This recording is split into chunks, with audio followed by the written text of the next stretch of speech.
요즘 자동차 시장이 유독 피곤한 것 같죠. 대기 기간이 심각한 것도 그렇고 전기차가 많네, 하이브리드가 많네, 디젤차를 퇴출시키면 안 되네, 모든 쟁점들이 순수 자동차 문제가 아니라 정치적, 외교적 문제까지 껴있다 보니까 유독 까다로운 이슈가 많았던 것 같습니다. 그래서 오늘은 이런 얘기 말고요, 자동차 기술력과 시장 동향을 중심으로 이야기를 해볼까 합니다. 디젤차 퇴출을 반대하는 가장 큰 이유는 뭔가요? 디젤차 퇴출이 곧 내연기관차 퇴출로 인식된다는 점이 가장 크고, 사용차는 아직 디젤차를 대체할 만한 차가 나오지 못했기 때문이기도 하죠. 그렇잖아요. 버스는 어떻게 해서 전기차로 대체할 수 있다고 치자고요. 그런데 대형 트럭은 어떻게 할 거냐 이겁니다. 장거리를 뛸 수 있어야 하고 짐도 많이 실어야 하잖아요. 결국 그럼 배터리 용량이 그만큼 커야 한다는 건데, 이렇게 되면 무게에서도 손해, 무게에서 손해라는 건 주행거리도 손해, 충전거리도 손해란 말이죠. 이게 전기차를 만드는 모든 자동차 회사들이 해결해야 할 과제이기도 했는데, 만약 이걸 모두 해결한 전기 대형 트럭이 나온다면 어떨 것 같으세요? 디젤 트럭을 운행하는 사람들한테도 상상도 못할 일이잖아요. 그런데 이게 아예 가능성이 없지는 않은 것 같아서 순서대로 살펴보겠습니다.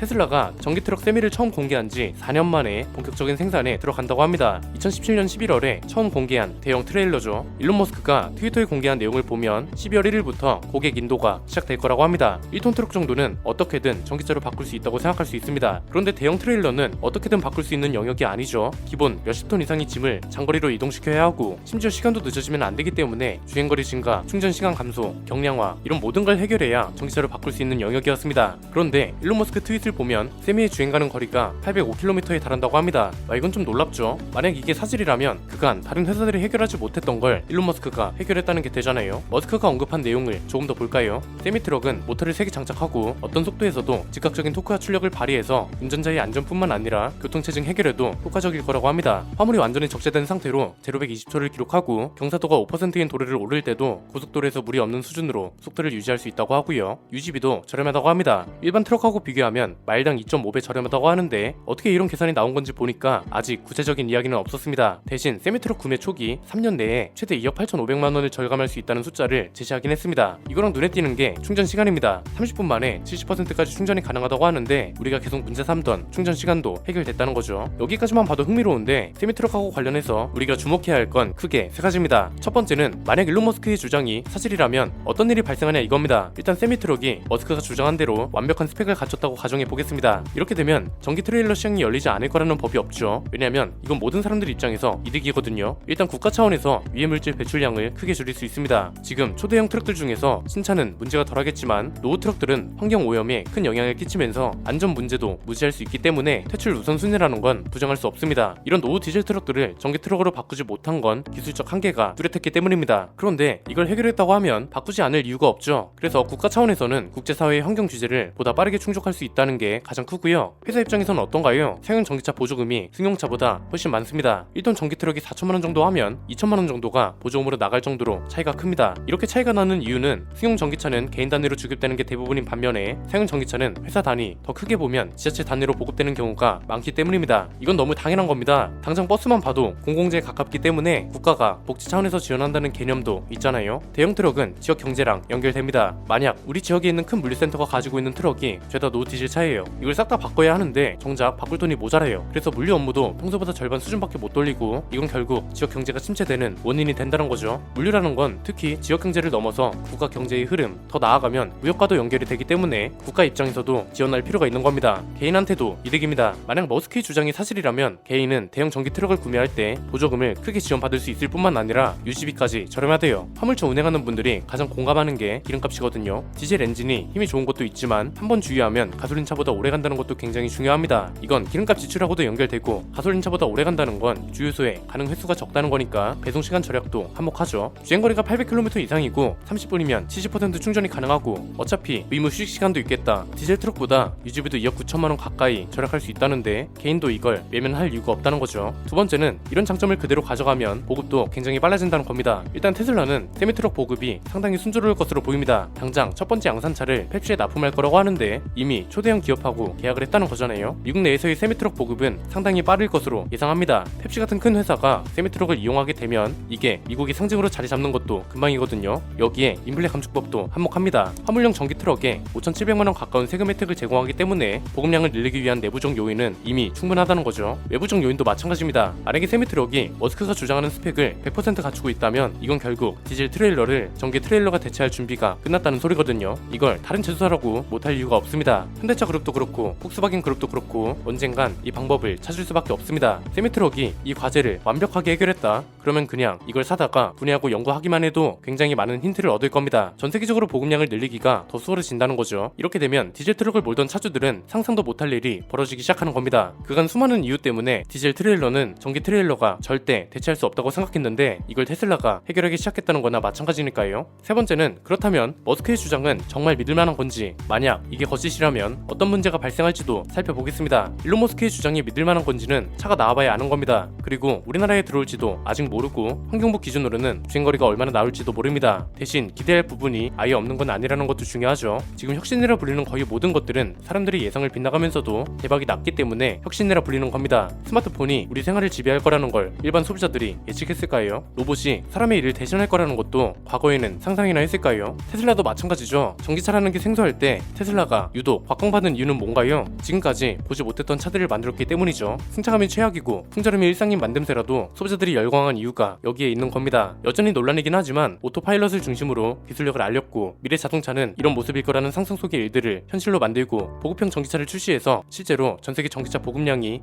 기하급수적으로 늘어날 수 있도록 크게 일조했습니다. 이런 행보들을 보면 세미트럭의 스펙도 기대해 볼 만한데 만약에 이것도 도지코인 사태처럼 트윗이 실수가 돼버리면 자동차 업계 전체가 난감할 겁니다. 대형 전기 트럭의 문제점을 가장 먼저 해결할 수 있다고 기대한 브랜드가 테슬라라는 건 부정할 수 없을 겁니다. 이런 차를 공개하는 것도 가장 적극적이고 가장 괴짜 같은 회사인 게 틀림없잖아요. 기술 발전 자체도 상당히 빠르죠. 이건 테슬라만 해당되는 이야기가 아닙니다. 현대차만 봐도 어떤가요? 대형 플랫폼을 2종이나 추가하면서 주행거리를 50%나 늘린다고 하잖아요. 그런데 만약에 테슬라가 실패를 해버리면 업계뿐 아니라 소비자들 입장에서도 역시 디젤차 퇴출은 아직인 게 확실해, 이런 인식을 가지게 될 수밖에 없거든요. 이렇게 되면 갑자기 토요타가 떠오를 수 있다고 봅니다. 토요타는 지금 하이브리드 차를 가장 강하게 미는 브랜드죠. 토요타가 믿고 있는 건 이런 자료입니다. 국제에너지기구가 공개한 자료인데 친환경차를 10년 동안 탄다면 이산화탄소가 얼마나 배출되는지를 비교한 겁니다. 전기차는 자동차 생산과 전기 발전 과정에서의 배출이 심하고 하이브리드 차는 주행 중에 배출을 하거든요. 그런데 총량 자체는 전기차랑 비슷하거나 오히려 하이브리드 차가 이산화탄소 배출량이 적다는 거죠. 토요타가 발표한 자료를 보면 얘네 전략이 뭔지 단번에 알 수 있습니다. 전기차뿐만 아니라 하이브리드랑 플러그인 하이브리드를 포함한 다양한 친환경차를 개발하겠다는 겁니다. 78조 4천억이 넘는 돈을 친환경차 관련 분야에 투자하겠다고 하는데 이 중에 절반은 전기차, 나머지는 하이브리드 차에 들어간다는 거죠. 토요타는 오히려 전기 트럭보다 디젤 하이브리드 트럭이 더 현실적이라고 생각할 수도 있습니다. 당장 우리나라 연구진들도 디젤 트럭을 하이브리드로 개조하는 걸 개발했으니까 현실성이 없지도 않습니다. 만약 테슬라가 세미트럭 프로젝트를 실패한다면 모든 제조사한테 과제로 주어졌던 대형 전기 트럭에서 한 발 멀어지는 거고요. 이 과정에서 하이브리드 트럭이 대세론으로 떠오르고 이게 또 다른 경쟁 분야가 될지는 아무도 모르는 겁니다. 지금 한창 세미트럭에 관심이 쏠리고 있는데 스펙이랑 가격에만 집중하고 있는 것 같습니다. 그런데 좀만 자세히 살펴보면 세미트럭 하나로 이렇게 많은 이슈를 짚어볼 수 있습니다. 그래서 전기차에 관심 있는 분들은 조만간 공개될 세미트럭을 볼 때 이런 점들도 같이 보신다면 좀 더 시장을 이해하는 데 도움이 되지 않을까 싶어서 관련 내용을 간단하게 정리해봤습니다. 혹시나 전기차 인프라나 보조금 문제, 차종별 환경 오염과 관련해서 이야기하고 싶다면 이미 관련 영상을 올려뒀으니까 참고 부탁드립니다. 오늘 내용은 여기까지입니다. 내용이 유익하셨다면 구독과 좋아요, 알림 설정 부탁드립니다. 저는 김승현 안피디의 스포일러 안피디였습니다. 감사합니다.